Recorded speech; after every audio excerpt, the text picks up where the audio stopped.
अध्याय 8वां पद, कोई भी एक जन पढ़ सकते हैं। परंतु यहोवा के अनुग्रह की दृष्टि नूह पर बनी रही। यहोवा की अनुग्रह की दृष्टि नूह पर बनी रही। यहाँ पढ़ते हैं यहोवा की अनुग्रह की दृष्टि नूह पर बनी रही। तो यहोवा का अनुग्रह जो है हम पर बना रहना जरूरी है। आमीन, हालेलुया। इसका अनुग्रह, यहोवा का अनुग्रह हम पर बने रहना है। यहाँ पर हम देखते हैं पृथ्वी को परमेश्वर जब नाश करने की योजना बना लिया, युक्ति कर लिया, परमेश्वर ने बोला कि ये पृथ्वी बिगड़ गई है और उसे मैं नाश करने जा रहा हूं, लेकिन परमेश्वर की दृष्टि में नूह को अनुग्रह मिला है।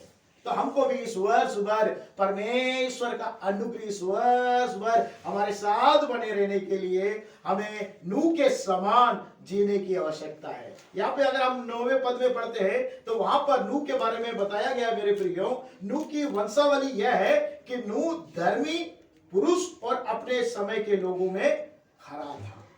तो परमेश्वर का अनुग्रह उसके ऊपर क्यों आया, क्यों उसके ऊपर अनुग्रह की दृष्टि आई? क्योंकि वो क्या था, नूह क्या था, धर्मी पुरुष था और अपने समय के लोगों में क्या था,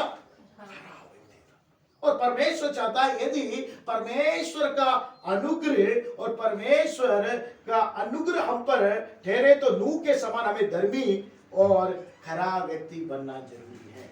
तो परमेश्वर का अनुग्रह को हम प्राप्त कर पाएंगे। हम पढ़ेंगे धर्मी के लिए कुछ बातों को परमेश्वर ने प्रकट किया, उस वचन को हम निकालेंगे भजन संगीता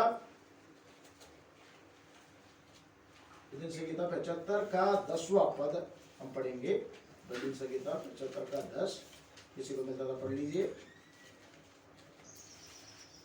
भजन संगीता 75 का 10। दुष्टों के सब सींगों को मैं काट डालूंगा। परमेश्वर कहता है दुष्टों के सब सींगों को मैं काट डालूंगा, परंतु धर्मी के सींग ऊंचे किए जाएंगे। लेकिन धर्मियों के सींग को परमेश्वर क्या करेगा, ऊंचा करेगा। परमेश्वर कलाम कहता है जो दुष्ट है उनके सिंगों को, उनकी महिमा को, उनके बातों को क्या कर देगा, परमेश्वर काट डालेगा। जैसे नूह के समय में जो दुष्ट लोग थे परमेश्वर उनको सबको सर्वनाश कर दिया, वैसे ही परमेश्वर कलाम कहता है दुष्टों के सिंगों को क्या कर दूंगा, मैं काट डालूंगा और धर्मी के सिंग को क्या करेगा, ऊंचा करेगा। तो अगर हम धर्मी बन जाते हैं, प्रभु यीशु मसीह के लहू से, प्रभु यीशु मसीह का लहू इसलिए बहाया गया कि उसके लहू से हमें परमेश्वर धोकर कर, शुद्ध कर कर, पवित्र कर कर हमें धर्मी बना दे, ताकि हमारा सिंह क्या हो जाए, ऊंचा हो जाए। इस वर्ष में हमारे सिंगों को परमेश्वर ऊंचा करना चाहता है। मतलब सिंगों को ऊंचा करने का मतलब है हमें परमेश्वर महिमा, लोगों के सामने महिमावंत करना चाहता है। यदि हम धर्मी व्यक्ति बन जाएंगे तो परमेश्वर निश्चय ही हमारे सिंगों को ऊंचा कर कर हमें, धर्मी व्यक्ति जब हम रहेंगे तो हमारे सिंगों को ऊंचा करेगा और महिमावंत करेगा। सब लोगों के सामने हम ऊंचे दिखाई देंगे। और हम पलटाएंगे नीति वचन 4 अध्याय को अगर हम निकाल लेते हैं, नीति वचन 4 अध्याय 14 से लेकर 19 पद तक अगर हम पढ़ते हैं तो वहां पर हम पढ़ते हैं नीति वचन 4 अध्याय 14 से लेकर 19 तक।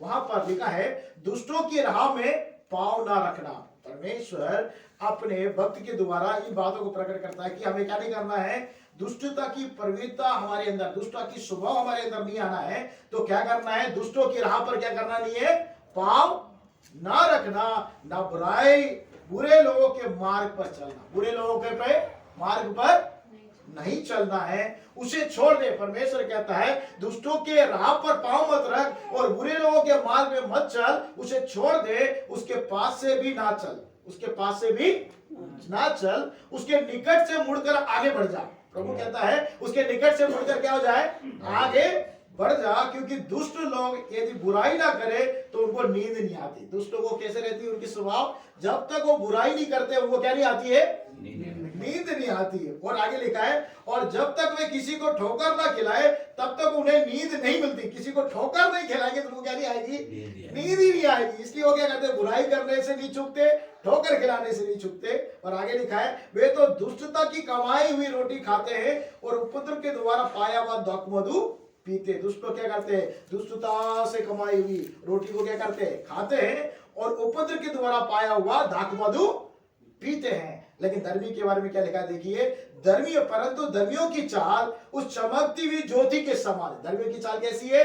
चमकती हुई ज्योति के समान है, जिसका प्रकाश दोपहर तक अधिक अधिक बढ़ता जाता है। जैसे सूर्य दोपहर में अधिक अधिक बढ़ता जाता है, वैसे परमेश्वर प्रकाशमान करता है धर्मियों का जीवन। इसलिए हमें क्या करना है? दुष्टों के राह पर पाँव नहीं रखना है, उसके बुरे मार्गों पे चलना नहीं है, उसके मुड़कर आगे निकल जाना है, क्योंकि उन लोगों के अंदर में क्या है? बुराई है, और उनके अंदर में दूसरों को ठोकर देने की बातें हैं, और दुष्ट कमाई करने की सोचते हैं, दुष्टता के साथ दाखमधु पीने की सोचते हैं। उनकी चाल को छोड़कर बढ़कर हम धर्मियों के समान चलेंगे तो परमेश्वर हमको क्या कर देगा? इस संसार में हमें चमका देगा, हमें प्रकाशमान कर देगा, हमें क्या करेगा?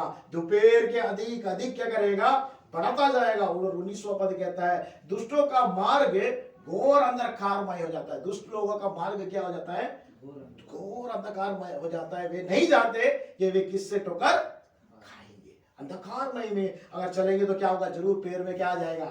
ठोकर लगेगा। इसलिए परमेश्वर अपने भक्त के द्वारा जो नीति वचन दिखाया, उसने कहा कि हम दुष्टों की चाल ना करें, लेकिन धर्मियों के समान चले, क्योंकि हमें प्रकाशमान परमेश्वर करना चाहता है। आगे हम पढ़ेंगे नीति वचन 12वां अध्याय में हम पलटाएंगे नीति वचन 12वां और 3रा पद में पढ़ता हूं मैं आप लोगों के लिए। नीति वचन 12 का 3, कोई मनुष्य दुष्टता के कारण स्थिर नहीं रहता। कोई भी मनुष्य क्या नहीं करता है? दुष्टता के कारण स्थिर नहीं रहता है, और धर्मी का जड़ उखड़ने के नहीं। धर्मी का क्या नहीं होगा? जड़ उखड़ने नहीं देगा परमेश्वर। आमीन, हालेलुया। कितना भी आंधी आए, कितना भी तूफान आए, लेकिन जो धर्मी का जड़ है वो क्या नहीं होगा? कभी उखड़ नहीं पाया। कितना भी तूफान आए और कितना भी सुनामी आए, हम लोग देखते हैं कि जब सुनामी आता है और साइक्लोन आता है तो बहुत सारे पेड़ को हम देखते हैं, बहुत सारे पेड़ क्या जाते हैं? उखड़ जाते हैं, गिर जाते हैं। लेकिन उस तूफान में भी, उस साइक्लोन में भी, उस सुनामी में भी कुछ पेड़ क्या होता है? खड़ा रहता है, क्योंकि उसका जड़ क्या रहता है? मजबूत रहता है। तो परमेश्वर धर्मियों को जड़ को क्या करता है? इतना स्ट्रांग बनाता है कि वो कभी उखड़ने नहीं पाता है, उखड़ा रहता है, घर उससे खड़ा रहता है। कितना भी तूफान आए, कितना भी तकलीफ आए, कितना भी कष्ट आए, कितना भी बीमारी आए, कितनी भी परिस्थिति बदल जाए, लेकिन उसका जड़ कभी भी नहीं उखड़ेगा। वो स्टैंड करेगा, और हमेशा उसका जड़ जो है प्रभु के ऊपर बना हुआ रहता है, इसलिए वो स्टैंड करता रहेगा। और आगे हम 7वें पद में जब देखते हैं, नीति वचन 12वें अध्याय के 7वें पद में भी जब हम पढ़ते हुए लिखा है, जब दुष्ट लोग उल्टे जाते हैं तब वे रहते ही नहीं है। लिखा है कि जब दुष्ट लोग उल्टे जाते हैं तो क्या होते हैं? वो रहते ही नहीं, परंतु धर्मियों का घर स्थिर रहता है। नूह धर्मी था, उसका घर स्थिर रहा।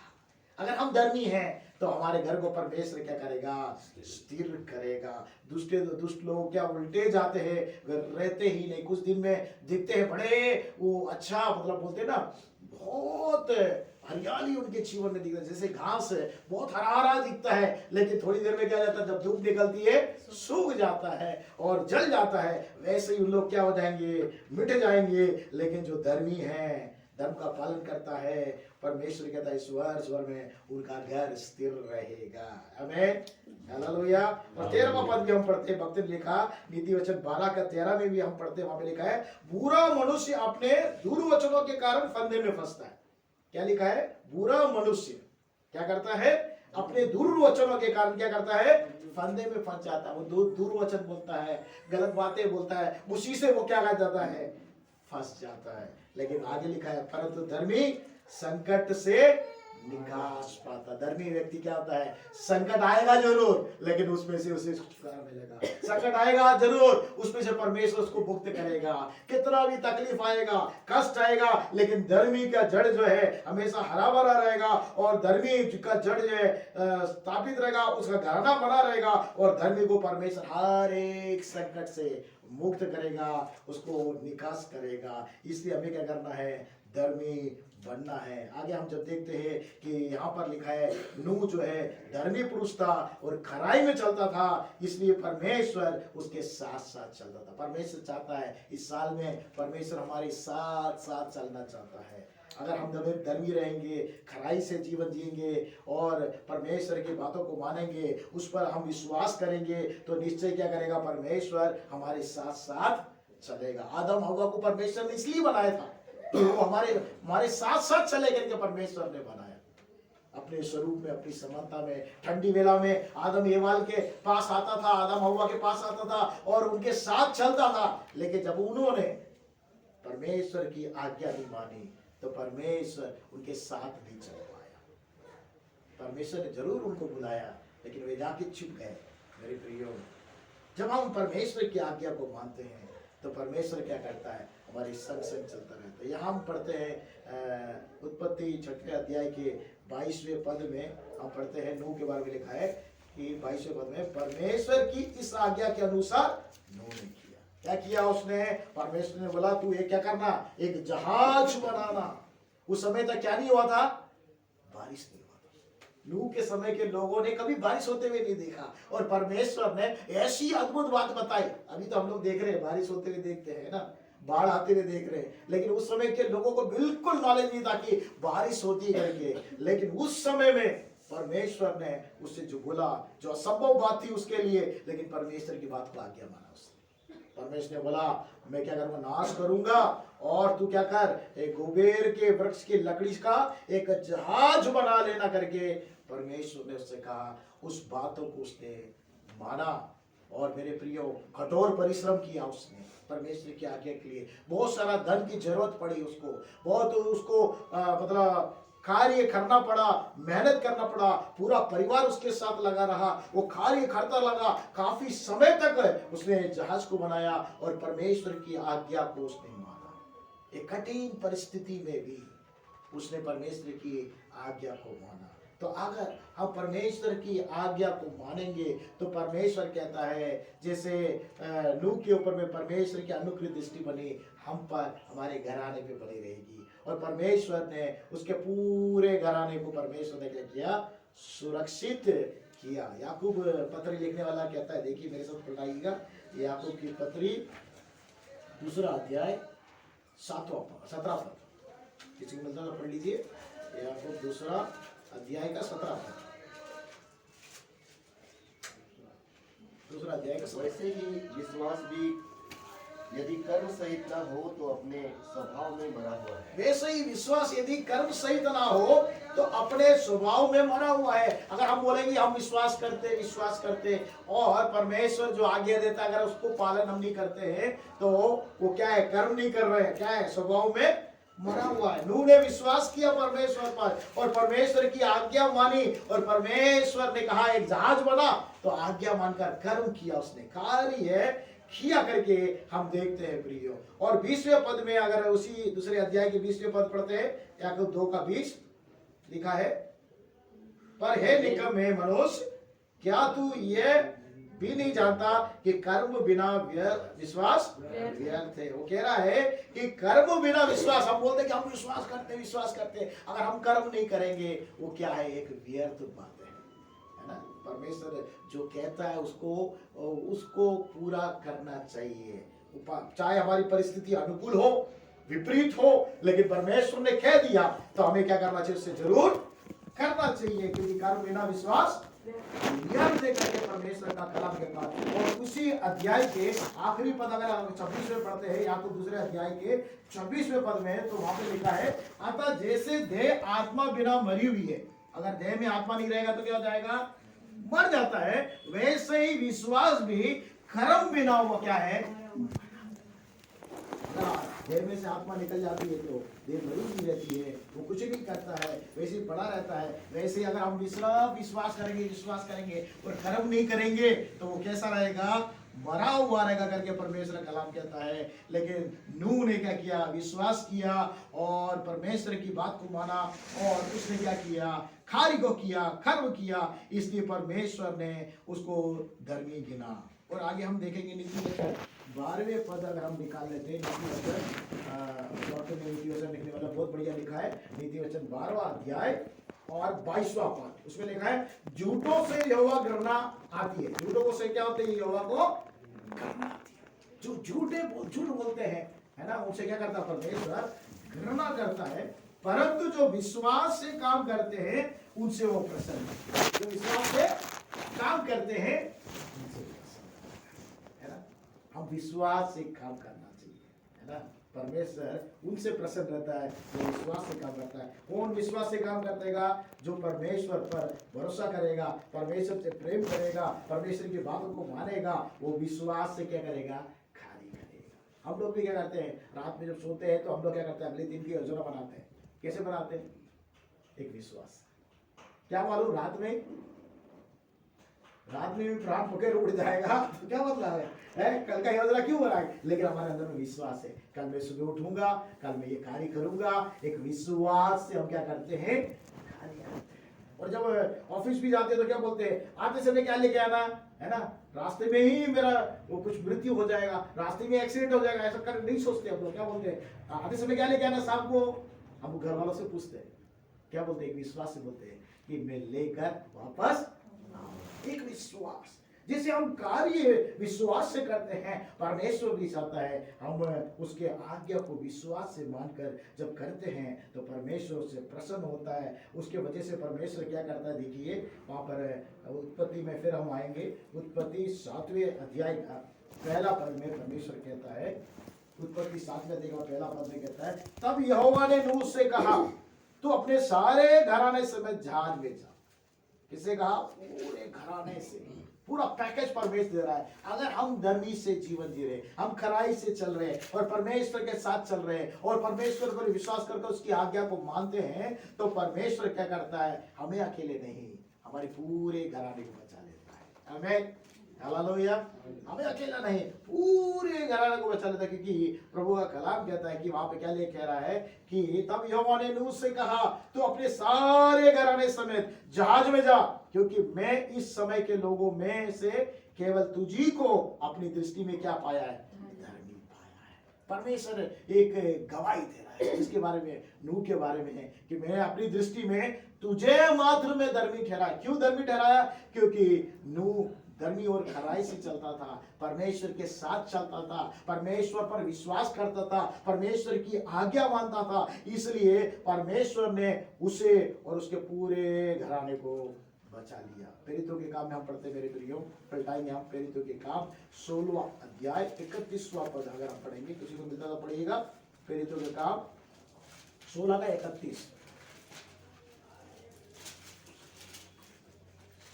प्रेरितों का काम 16 का 31। उन्होंने कहा हाँ, प्रभु यीशु मसीह पर विश्वास कर, प्रभु यीशु मसीह पर विश्वास कर, तो तू और तेरा घराना उद्धार पाएगा। तो तू और तेरा घराना उद्धार पाएगा। उसने दरोगे से कहा, किसने कहा? पौलुस और सीलास बंदीगृह में बंद थे, लेकिन जब परमेश्वर ने कहा, जब उन्हें स्तुति किया, आराधना किया, प्रार्थना करने लगे और स्तुति करने लगे तो वहां का क्या हो गया? पूरा बंदीगृह का नींव हिल गया और द्वार खुल गई, बंधने खुल गई। दरोगा क्या हो गया? सो रहा था, जाग उठा। उसने सोचा बंदीगृह से सारे लोग भाग गए होंगे, कैदी भाग गए होंगे, तलवार खींचकर अपने आप को मारने की कोशिश कर रहा था। लेकिन पौलुस ने ऊंचे शब्द से कहा कि हम सब यहीं पर है, तू क्या ना कर, हानि ना पहुंचा अपने आप को। तो उसने दिया लेके आया, उनको बाहर लेके आया और उसने पूछा कि उद्धार पाने के लिए हमें क्या करना है? तो उसने कहा प्रभु यीशु मसीह पर क्या कर? विश्वास कर। जो विश्वास करता है, दरोगा ने क्या किया? विश्वास किया। तो प्रभु के भक्तों ने कहा प्रभु यीशु मसीह पर विश्वास कर तो तू और तेरा घराना। उसने विश्वास किया, पूरा घराना उद्धार पाया। जक्कई के जीवन में हम पढ़ते मेरे प्रियो, उसने विश्वास किया परमेश्वर की बात को और उसने प्रभु यीशु मसीह का मैं तेरे घर में आना चाहता हूं। उसने प्रभु यीशु मसीह को अपने घर में लेकर आया और अपनी गलतियों को स्वीकार किया। तो जक्कई से कहा तू और तेरा घराना उद्धार पाया। तो एक व्यक्ति विश्वास करने से पूरा घराना के लिए पैकेज मिल जाता है। आमीन, हालेलुया। कभी कभी हम लोगों को क्या मिलता है? गिफ्ट हैम्पर में क्या मिलता है? ये आपके लिए नहीं है, पूरे परिवार के लिए पैकेज है ना, टूरिंग में जाने के लिए पूरा पैकेज है। तो अकेला नहीं, पूरे लोगों का एक पैकेज परमेश्वर क्या कर रहा है या प्रोवाइड कर रहा है। और नूह को और के पूरे और तीन बेटे और बहू को परमेश्वर ने क्या कर दिया? बचा लिया, क्योंकि उसने प्रभु पर विश्वास किया और धर्मी का जीवन जिया, खराई से जीवन जिया, परमेश्वर के साथ साथ चला। और परमेश्वर ने ऐसी परिस्थिति में बताया कि जहाज बनाना वो असंभव बात को उसको बताया, लेकिन उसने विश्वास किया और उसको पालन किया। इस वजह से परमेश्वर ने उसको और उसके पूरे परिवार को, घराने को उसने बचा लिया। आगे जब हम देखते हैं यीशु मसीह भी कहता है, देखिए मत्ती रचित सुसमाचार 24वां अध्याय 37 हम निकालेंगे। 24 अध्याय मत्ती रचित सुसमाचार 24वां अध्याय 37 पद को पढ़िएगा। मत्ती रचित सुसमाचार 24 का 37। जैसे नूह के दिन थे वैसे ही मनुष्य के पुत्र का आना भी होगा। जैसे नूह के दिन थे वैसे ही मनुष्य का पुत्र का आना होगा। मनुष्य का पुत्र का आना होगा मेरे प्रियो। नूह को परमेश्वर ने एक साइन के रूप में, एक चिन्ह के रूप में ठहराया।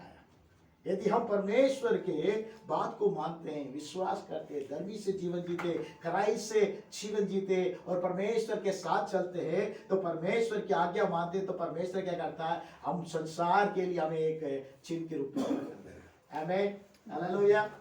कैसे खड़ा करता है? चिन्ह के रूप में, साइन के रूप में। यहाँ पे प्रभु यीशु मसीह कह रहा है, नूह के दिन में जैसे वैसा हुआ वैसे ही मनुष्य का पुत्र, मतलब यीशु मसीह फिर से जब आएगा वैसा ही होगा, नूह के समान। मतलब नूह के दिनों में जैसा हुआ, मनुष्य का पुत्र यीशु मसीह हमारा विश्वास है, हमारा आशा है। जो यीशु मसीह मृत्यु में से जी उठकर स्वर्ग चला गया, हमारे लिए एक जगह तैयार कर रहा है। उसने कहा तुम्हारा मन व्याकुल ना हो, मैं तुम्हारे लिए एक घर बनाने जा रहा हूं, तुम्हारे लिए एक निवास स्थान बनाने जा रहा हूं, और जब बना दूंगा तो तुम्हें लेने के लिए आऊंगा।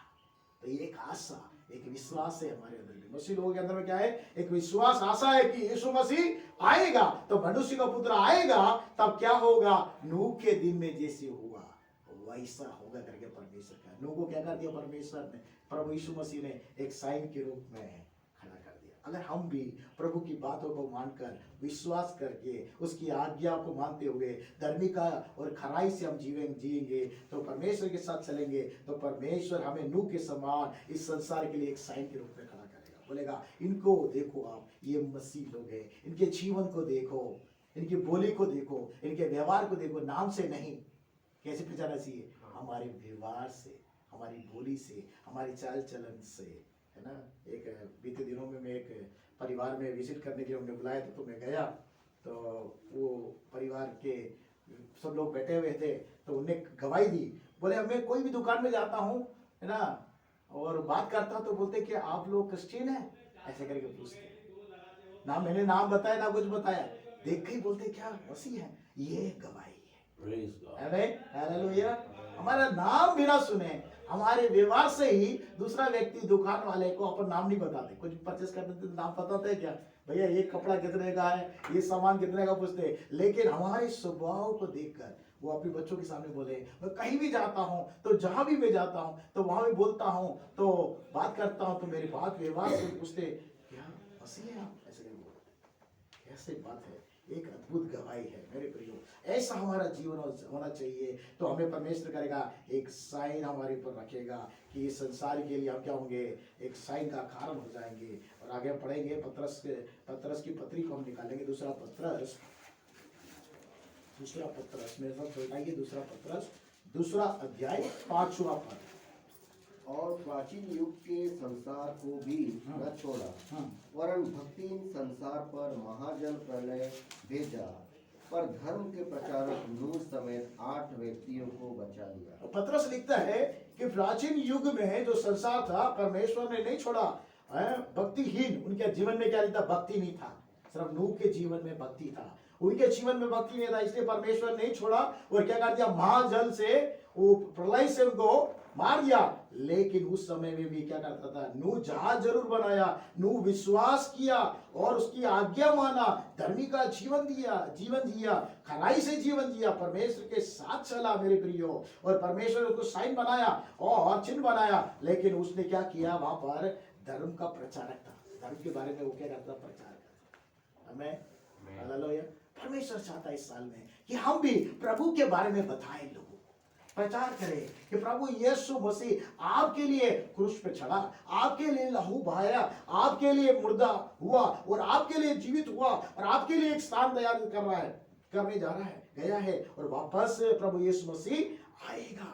तो ये प्रचार हमें भी करना है। जिसे नूह प्रचार करता रहा। हम देख रहे हैं कि धर्म का प्रचारक का कार्य करता रहा। पतरस को परमेश्वर ने प्रकट किया कि वो जो जहाज बनाता, बहुत साल तक जहाज बनाता रहा। जहाज बनाते बनाते वो क्या करने लगा, हो सकता है वो 8 लोग इतना बड़ा जहाज नहीं बना सकते, बहुत से लोगों को बुलाया होगा, बहुत से लोगों को बुला के काम करने के बुलाया होगा। तो उसने क्या करा, लोगों को प्रचार कर रहा था।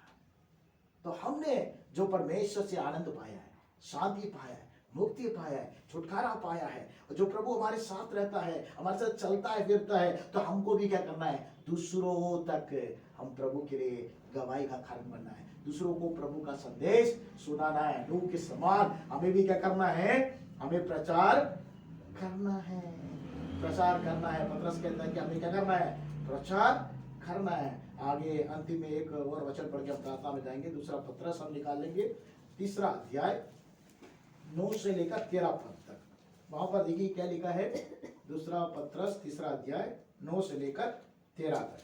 प्रभु अपनी प्रतिज्ञा के विषय में देर नहीं करता, प्रभु अपनी प्रतिज्ञा के विषय में देर नहीं करता, जैसी देर कुछ लोग समझते हैं, जैसी देर कुछ लोग समझते हैं, पर तुम्हारे विषय में धीरज धरता है, धीरज धरता है, और नहीं चाहता कि कोई नष्ट ना हो, वरन यह कि सबको मन फिराव का अवसर मिले। मन फिराने का सबका अवसर मिले। अपन सोचते हैं कि प्रभु यीशु मसीह, हम लोग कब से सुन रहे हैं कि यीशु मसीह आएगा आएगा आएगा करके इंतजार कर रहे हैं और तैयार हैं, लेकिन यीशु मसीह अभी तक नहीं पहुंचा है। लेकिन प्रभु का कलाम कहता है कि कुछ लोग कहते हैं कि उसका प्रतिज्ञा किया, उसे पूरा करेगा कि नहीं करेगा, अभी तक नहीं आ रहा। लेकिन प्रभु कहता है कि तुम्हारे विषय में परमेश्वर क्या करता है, धीरज धरता है, पेशेंस रखता है। कि बहुत से लोग हैं जो नाश होने पर है, उन सबको प्रभु क्या करना चाहता है, बचाना चाहता है और उनको मन फिराने का अवसर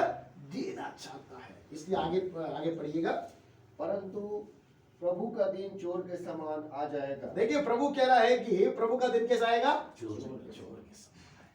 प्रभु चोर नहीं है, चोर के समान आएगा मतलब प्रभु चोर नहीं है। प्रभु का कलाम कहता है चोर के समान आएगा। जैसे चोरी करने के लिए आपके घर आएगा तो आपको फोन करके या मैसेज करके बोलेगा क्या, मैं आज आपके घर में चोरी करने आ रहा हूं, बोलेगा चोर? कभी नहीं बताएगा। वो तो देखता रहेगा कब ये जाएगा ताले लाके मैं चोरी करूं, प्लान करेगा, है ना, लेकिन बताएगा नहीं वो। लेकिन प्रभु का कहने का मतलब है जैसे चोर बिना बताए आता है, वैसे ही क्या करना है, मैं भी आऊंगा और तुम लोग क्या करना है, तैयार रहना है।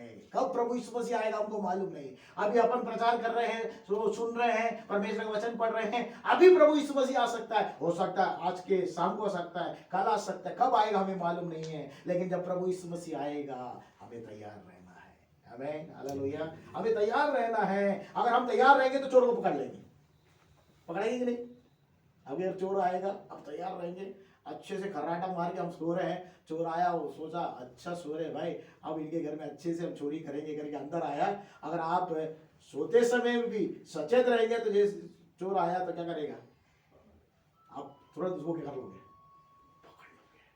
तो हमेशा हम तैयार रहना है। भले हम सोते रहे, जागते रहे, कुछ भी करते रहे, हमें हमेशा तैयार रहना है। प्रभु का कलाम कहता है प्रभु का दिन चोरों के समान आ जाएगा। उस दिन क्या होगा, आकाश बड़ी हड़ाहट के साथ शब्दों से जाता रहेगा, तत्व बहुत तप होकर पिघल जाएंगे, पृथ्वी और उस पर के काम जल जाएंगे।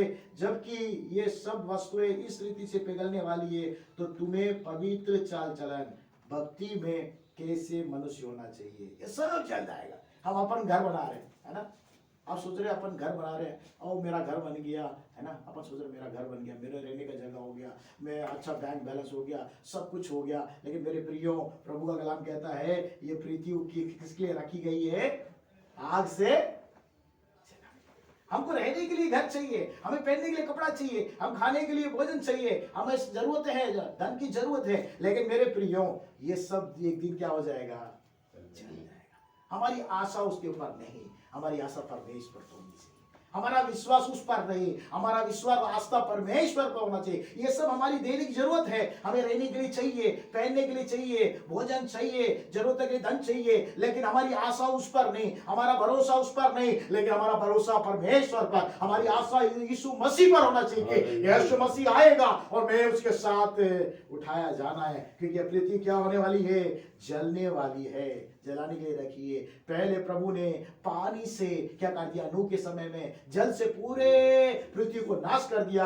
अब जो पृथ्वी रखी गई है, आग से जलाने के लिए रखी गई है। पतरस को परमेश्वर ने प्रकट किया, इसलिए तुम्हें क्या करना चाहिए, पवित्र चाल चलन चलना चाहिए। हमारा परमेश्वर, बुलाने वाला परमेश्वर पवित्र है। परमेश्वर कहता है कि पवित्र तुम्हारे बुलाने वाला, इससे तुम्हें क्या करना चाहिए, पवित्र चाल चलन चलना है और भक्ति के समान वाला व्यक्ति होना है मेरे प्रियो, क्योंकि लिखा है परमेश्वर के उस दिन की बाट किसी रीति से जो होना चाहिए और उसके जल्द आने के लिए कैसे यत्न करना चाहिए, जिसके कारण आकाश पिघल जाएगी और आकाश की गंध बहुत ही तप्त होकर गल जाएगी।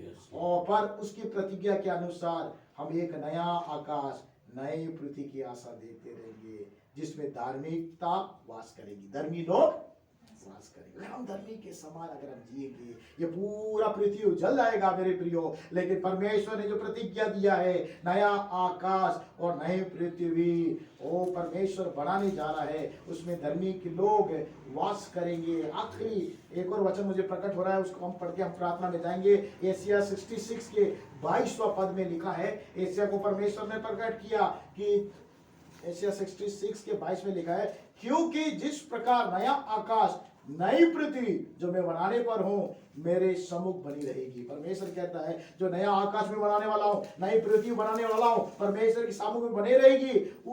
उसी प्रकार तुम्हारा वंश और तुम्हारा नाम भी बना रहेगा, यह यहोवा की वाणी है। आमीन, हालेलुया।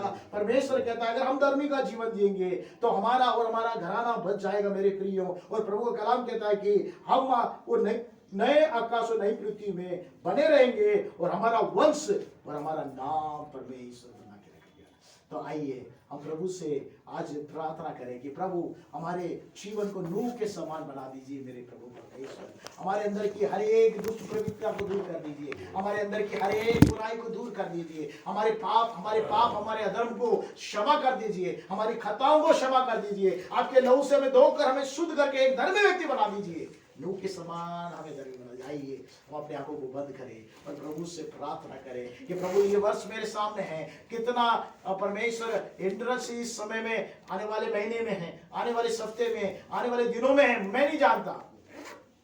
कितनी तकलीफ है, कितना कष्ट है, कितना परमेश्वर परिस्थिति उतल पुतल है, मैं नहीं जानता। मेरे सामने पूरा साल मेरे सामने रखा हुआ है मेरे प्रभु परमेश्वर। अगर आप मेरे साथ साथ चलेंगे तो मैं और मेरा घराना बच जाएंगे।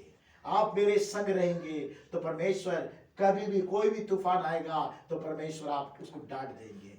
और प्रभु आप मेरे साथ रहेंगे तो परमेश्वर सब कार्य में मैं और परमेश्वर मेरा जड़ मजबूत रहेगा, जड़ स्ट्रांग रहेगा और परमेश्वर मेरा घराना बचाया जाएगा और मेरा सिंह को परमेश्वर आप ऊंचा करेंगे। प्रभु धर्मी लोगों के सिंह को परमेश्वर ऊंचा करता है। मेरे प्रभु मेरे अंदर में जो भी दुष्ट प्रवृत्ति है, दुष्ट स्वभाव है, अधर्मता है, वो अज्ञानता है, वो सबको दूर कर दे मेरे पिता। जब प्रभु तेरा वचन कहता है परिपूर्ण प्रभु परमेश्वर जब आता है तो हमारे अंदर में जो भी कमी है उस सब को परमेश्वर दूर कर देता है, परिपक्व कर देता है, हमें धर्मी बना देता है, हमें सिद्ध बना देता है, हमें परफेक्ट कर देता है। मेरे प्रभु परमेश्वर हम सूरज के समान अधिक अधिक उजाला देने वाले हैं, सामर्थी बन जाएंगे। प्रेमी अनुग्रहकारी परमेश्वर प्रभु यीशु मसीह के नाम से आज के दिन में प्रभु तेरे भक्त नूह के जीवन के द्वारा हमने सीखने का प्रभु तूने मदद किया, धन्यवाद। नूह परमेश्वर अपने जमाने में परमेश्वर वो धर्मी व्यक्ति था और आप अपने पुत्र यीशु को भेजकर उसके लहू के द्वारा हमें धर्मी बनाया ताकि हम धर्मी का जीवन जी सके, खराई से जीवन जी सके और आप पर विश्वास करके आपकी आज्ञा मानकर आपके संग चलने वाले हम बन सके। मेरे प्रभु जिसके द्वारा हमारा घराना बच जाएगा मेरे प्रभु परमेश्वर। जिसे नूह के पूरे घराने को प्रभु तूने बचाया और नूह को परमेश्वर आपने एक चिन्ह के रूप में, एक साइन के रूप में प्रभु तूने खड़ा किया और नूह धर्म का प्रचारक बन गया मेरे प्रभु परमेश्वर। उसने कहा नाश होने वाला है संसार, मन फिराओ करके उसने कहा, लेकिन उन लोगों ने मन नहीं फिराया मेरे प्रभु। प्रभु तू हमें भी ऐसी सामर्थ्य शक्ति दे कि हम दूसरों को बता सके ओ मन फिराओ, क्योंकि प्रभु यीशु मसीह का आगमन जल्दी है। ये पृथ्वी आज से नाश होने जा रहा है। प्रभु हमारे लिए एक नया आकाश और नई पृथ्वी को स्थापित करने जा रहा है, जो धर्मी से जीवन जिएगा, खराई से जीवन जिएगा, विश्वास से आज्ञा मानकर प्रभु के साथ चलेगा, धर्म का प्रचार करेगा, उसका और उसका घराना, उसका वंश के बारे में बताया गया है कि हमेशा जीवित रहेगा। प्रभु ऐसा अनुग्रह, ऐसी दया हमें दे मेरे पिता, ताकि हमारा जड़ मजबूत हो जाए। धर्मी जन का जड़ मजबूत हो जाएगा और उसको हर एक संकट से उसे निकास करेगा परमेश्वर। हर एक संकट से हमें निकास करने वाला परमेश्वर, हमारे घर को स्थापित करके रखने वाला परमेश्वर। आज हम अपने जीवन को प्रभु तेरे हाथों में समर्पित करें। जितने प्रिय जन सुन रहे हैं मेरे पिता, उन सबको ऐसा सौभाग्य दे ताकि वे भी धर्मी का जीवन जी सके और खराई से जीवन जी सके, निर्माण कर सके और मेरे प्रभु परमेश्वर तेरी विश्वास कर तेरी आज्ञा मानकर तेरे साथ चल सके और धर्म का प्रचार कर सके। पूरे परिवार को तेरे वचन के द्वारा उनका उद्धार कर सके, अपने प्रिय जनों को बता सके और अपने मित्रगणों को बता सके, अपने समुदाय में रहने वाले को बता सके यीशु आपसे प्रेम करता है, यीशु दया करता है, यीशु मुक्ति देता है, यीशु छुटकारा देता है, यीशु शांति देता है, यीशु आनंद देता है। वे बता सके ताकि वे भी मेरे प्रभु तुझे स्वीकार कर सके, क्योंकि तू धीरज देता है परमेश्वर। कोई भी नाश ना हो करके प्रभु तो चाहता है, कोई भी नष्ट ना हो करके प्रभु तो चाहता है। इसलिए प्रभु तूने जैसे नूह को चुना, हमको इस संसार में, इस स्थान में प्रभु तूने हमने चुन के रखा है ताकि हम भी तेरे नाम की महिमा हमारे जीवन के द्वारा हो सके। ऐसा अनुग्रह सी दया हम पर प्रकट कर ताकि तेरे नाम की महिमा का कारण हम बन सके, तेरे नाम की महिमा हमारे जीवन के द्वारा हो सके। सारा आदर महिमा आपको समर्पित करते हैं, यीशु मसीह के नाम से मांगते हैं, सुनो और ग्रहण करते हैं।